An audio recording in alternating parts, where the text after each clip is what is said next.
The dinner table was full, but Kemi felt completely alone. Everyone was there: her husband Deji, his mother and father, a few cousins, even an aunt who had flown in from Houston. The food was hot, the table was set with care, but the air felt cold. Kemi sat quietly beside Deji, smiling politely, even though her heart was heavy. As usual, she had cooked most of the meal. She always did, even when she wasn't invited to. She thought maybe, just maybe, this time things would be different. Maybe tonight they would see her for who she really was: kind, respectful, patient. A good wife, a good woman. But halfway through dinner, Deji's mother started speaking. Her voice was loud and clear, cutting through the soft chatter. 5 years and still no child, she said, shaking her head. A real woman would be holding a baby by now. The room went quiet. Everyone froze, except for the sound of someone chewing slowly in the... Kemi stared at her plate. Her hands trembled slightly. She looked at Deji, hoping he would say something. Anything. But he just kept eating like he didn't hear his mother. Deji's mother continued. We have been patient, but patience has limits. What exactly are you doing in this marriage if you can't give my son a child? Still, Deji said nothing. He didn't even glance at Kemi. Kemi's eyes filled with tears, but she didn't let them fall. She stayed strong. Then his mother looked straight at her and said, You were never wife material. My son deserves children. The words hit Kemi like a slap. Her heart broke right there at the table. Slowly, she stood up. No one stopped her. No one said a word. I'm not hungry, she said quietly. Her voice didn't shake. She walked away from the table, her back straight, even though it felt like the world was crashing down behind her. As she left the room, no one followed her. Not even Deji. Outside, the night air was cool against her skin. She looked up at the sky and took a deep breath. Her heart was in pain, but one thing was clear. She couldn't keep living like this. Kemi met Deji 6 years ago at a hospital in Lagos. She was a young nurse then, kind, gentle, always smiling, always ready to help. Deji had come in to visit his cousin who had broken a leg. Kemi helped him find the right ward and offered him water while he waited. He kept looking at her like he had never seen anyone like her before. A week later, he came back, not for the cousin, but for her. He asked if she wanted to get lunch sometime. At first, she laughed and said no, but he didn't stop trying. He would bring her snacks, walk her to the bus stop, and wait with her even when it rained. She finally said yes. Their love grew fast. Deji was charming, funny, and caring. Kemi thought she had found her person, the man who saw her heart. He told her she made him feel calm and safe. He said he wanted a simple, peaceful life, just like her. But the first time she met his mother, things changed. Deji's mother looked at Kemi from head to toe and said, You're a nurse? Not a doctor? She forced a smile that didn't reach her eyes. Well, I suppose everyone has their own level. Kemi tried her best to win her over. She brought gifts, helped in the kitchen, greeted her with respect every time. But no matter what she did, it was never enough. His mother always found a reason to complain: her hair, her clothes, her quiet nature. Still, Deji stood by her. He told Kemi not to worry. She'll get used to you, he said. They got married the next year. It was a small wedding, not as big as Deji's family wanted, but Kemi was happy. She thought love was enough. Then the months passed. 1 year, 2 years, 3. No child. At first it was quiet. People would ask, how is the family? Or any good news, with a smile that didn't feel kind. After a while, friends stopped calling. Some started whispering. Others stopped inviting her to baby showers. By year 4, the pressure was loud. Deji's mother started bringing up adoption or second wife. At family events, Kemi felt like a shadow. Women would avoid sitting next to her. Some would even pray out loud, May none of our daughters face the pain of a barren home. Kemi cried alone most nights. Deji stopped comforting her. He became distant, quiet, cold. He stopped holding her. He stopped smiling. Sometimes she would find him scrolling through pictures of babies on Instagram, not saying a word. She suggested they go to the hospital together. He said he was busy. Kemi started blaming herself. She wondered if something was wrong with her body, her prayers, her fate. She buried herself in work at the hospital. The children she cared for became the only smiles she saw each day. But the pain followed her home. It sat beside her at dinner. It slept beside her at night. Her only light was her younger sister, Ada. Ada was full of fire and love. She called every day. She listened. She came over on weekends with food and funny stories. She would hold Kemi's hand and say, "No matter what they say, you are enough." Ada was the one person who never made her feel broken. Kemi held on to that love like a lifeline, even when everything else was falling apart. Kemi sat quietly in the hospital waiting room. The white walls, the smell of disinfectant, the soft hum of air conditioning, it all felt too familiar. But this time, she wasn't here to take care of anyone else. She was here for herself. After 5 years of waiting, of praying, of crying into her pillow at night, she had finally decided to take the fertility test. Deji had refused many times. He always said, "We don't need tests. God will do it." But Kemi needed answers. The nurse called her in. She walked into the doctor's office with slow steps, her heart beating fast. Dr. Aina smiled kindly. He was in his late 50s, calm and gentle. He had known Kemi since she started working at the hospital. "Are you ready?" he asked softly. Kemi nodded. They ran all the tests. Blood work, scans, everything. She waited for days with a heavy heart, afraid of what they might find. Maybe it was her. Maybe her mother-in-law was right all along. When the results were ready, she sat in front of the doctor again, her hands cold and shaking. He looked through the papers, his expression serious but not worried. "Kemi," he said, "everything looks normal. Your test results are fine. No issues with your reproductive health. In fact, from a medical point of view, you're perfectly capable of having a child." Kemi stared at him. She blinked, confused. "But I don't understand." He closed the file slowly. "Now, I need to ask, has your husband come in for his own checkup?" She looked down. "No," she whispered. He said no. Dr. Aina leaned forward. "We always check both partners. Fertility is not just a woman's issue. If you're fine, the next step is to check your husband." "I've tried," she said quietly. "He gets angry when I ask. He says I'm blaming him." The doctor paused for a moment, then lowered his voice. "Kemi, I'm not supposed to say this without seeing him, but between us, based on your results, the problem might not be you." Kemi's eyes widened. "What are you saying?" "I'm saying you are healthy. You can carry a child. But if there's been no pregnancy in 5 years, and you've been trying regularly, something isn't adding up." Her breath caught in her chest. Her thoughts raced. Could it be? Could Deji be the reason? The doctor looked at her with gentle eyes. "You deserve the truth. If your husband wants to build a future with you, he should be willing to get tested. This isn't about blame. It's about honesty." Kemi nodded slowly. Her world felt like it was tilting. As she stepped out of the hospital, the sun was shining, but everything felt cold. If she wasn't the problem, then who was? And why had Deji been silent all this time? Kemi waited until after dinner. She had cooked Deji's favorite, jollof rice with grilled chicken, hoping he would be in a calm mood. He ate in silence, eyes on his phone, barely looking at her. When he finished, he stood to leave the table. "I need to talk to you," she said softly. He paused, annoyed. "What is it?" She took a deep breath. "I went to the hospital. I did the fertility tests." Deji said nothing. He only stared at her. "The doctor said I'm fine," she continued. "He said my body is healthy, that if we're not getting pregnant, it might not be me." Deji's face changed. His jaw tightened. "So now you're blaming me?" he asked sharply. "No, I'm not blaming anyone. I just want us both to get checked. That's all. Please." He laughed bitterly. "After all I do for you, you still find a way to disrespect me. I knew it. You've been listening to my mother, haven't you? You think I'm the problem?" She shook her head. "I've been quiet for 5 years, Deji. I've carried all the shame. I just want the truth." His voice rose. "The truth is that you are ungrateful. I gave you a good life, a house, clothes, and you still make me look like a fool." Before she could reply, his phone rang. It was his mother. He answered on speaker. "Kemi wants me to go to the hospital," he said angrily. "She's blaming me." His mother's voice came through loud and clear. "I warned you about that girl. She has no respect. She's not even a real wife. How can a woman bring shame like this and still talk back?" Kemi turned away and walked out of the room, her heart pounding. Over the next few days, things got worse. Deji stopped speaking to her completely. When he did talk, his words were sharp, cruel, meant to hurt. "You're lucky I haven't sent you back to your father's house," he said one. "You think any other man would keep you?" One afternoon, while cleaning the wardrobe, Kemi found a folded envelope under a pile of old papers. Her hands froze. It had the hospital's name on it. She slowly opened it. It was a medical report.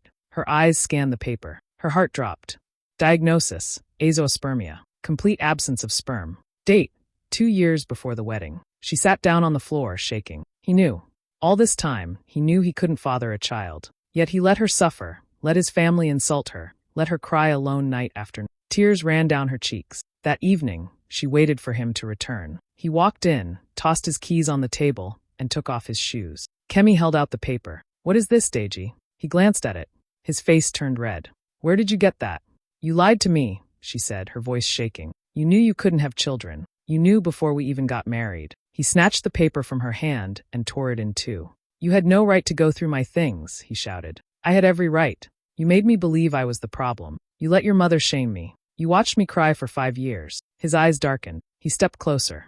"If you don't stop this foolishness, I'll make sure you regret it." She stepped back, fear in her eyes. "You want to play the victim now," he shouted. "Maybe I lied, but you're the reason this house is cursed. You're a cold woman.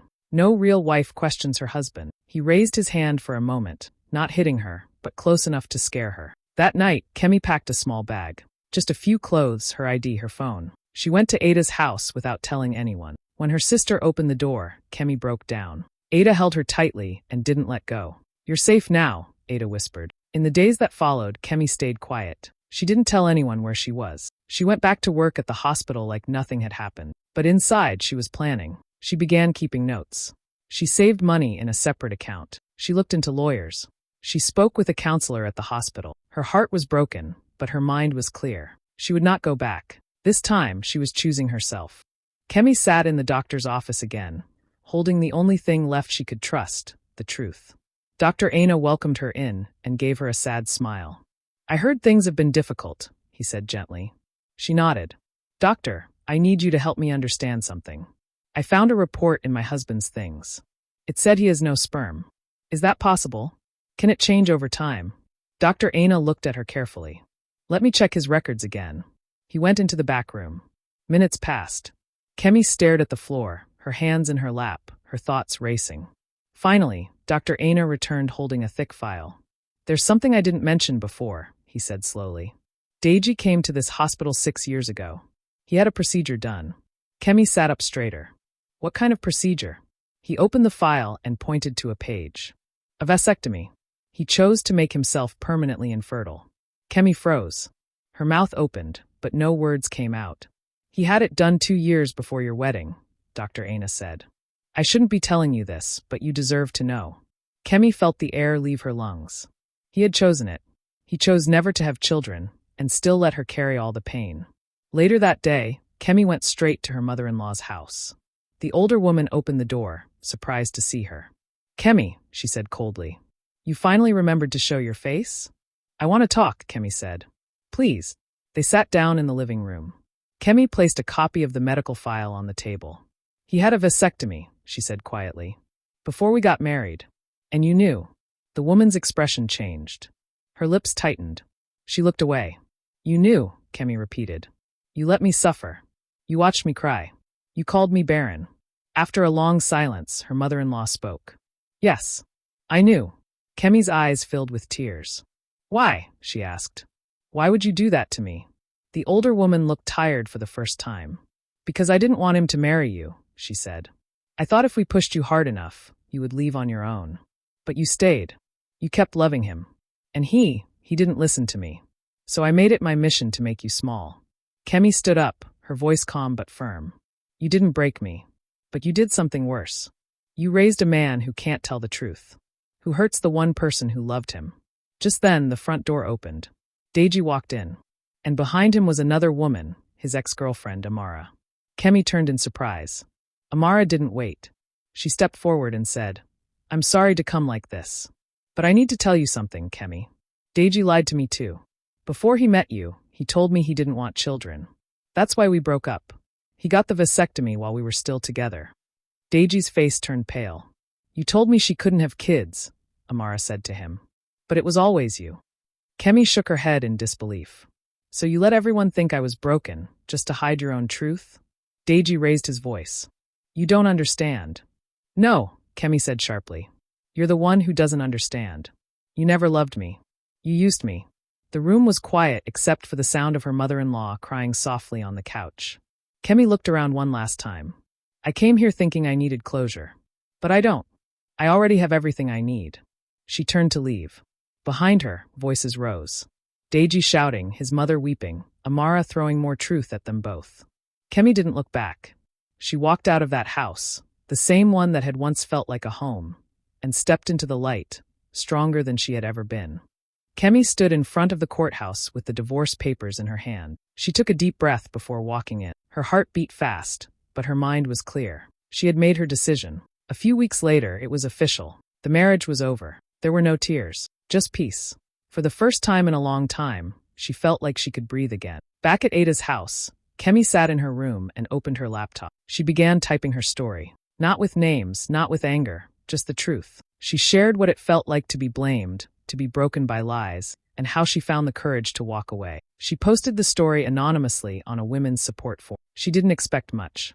But the next day, hundreds of women had read it. Some shared their own stories. Others thanked her for being brave. A few wrote, You gave me strength to speak up too. Kemi read every comment with tears in her eyes. She wasn't alone. And more importantly, she wasn't ashamed anymore. At work, she returned to her nursing with new energy. Her patients smiled when they saw her. The children in the ward called her Auntie Kemi, and her co-workers noticed the light slowly coming back to her face. Ada watched her closely, always checking in. One night, as they sat drinking tea on the balcony, Ada spoke gently. You've given so much love, Kemi. Maybe it's time to give it to someone who really needs it, like a child. Kemi looked at her sister. You mean adoption? Ada nodded. You'd be an amazing mother. You already are, in so many ways. At first, Kemi was scared. Could she raise a child alone? What would people say? But the more she thought about it, the more it felt right.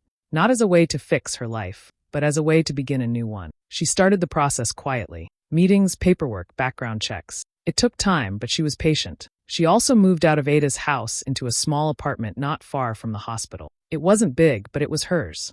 She filled it with soft colors, books, flowers, and pictures of her and Ada smiling. Joy began to return, not all at once, but slowly. Like sunlight creeping through curtains. She still had hard days, but she had hope now. She looked in the mirror one morning and saw someone new. Someone free. Someone strong. She smiled at her own reflection. She was no longer waiting for someone else to define her. She was building her life, one choice at a time, on her own terms.